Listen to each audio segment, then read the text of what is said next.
రండి బయటికి అంటే ఖచ్చితంగా వస్తామని అనమాట. సో సేమ్ అలానే ఇలా కలిసి చెప్పడం వల్ల కృష్ణుడిని ఇంకా త్వరగా ఇంప్రెస్ చేసి కృష్ణుడిని ఇంకా త్వరగా మన దగ్గర తీసుకొచ్చేటటువంటి అవకాశం అన్నటువంటిది కలుగుతుంది. హరే కృష్ణ.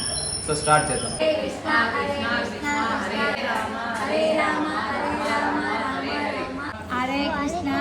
కృష్ణ కృష్ణ హరే రామ హరే కృష్ణ హరే కృష్ణ కృష్ణ కృష్ణ హరే హరే హరే.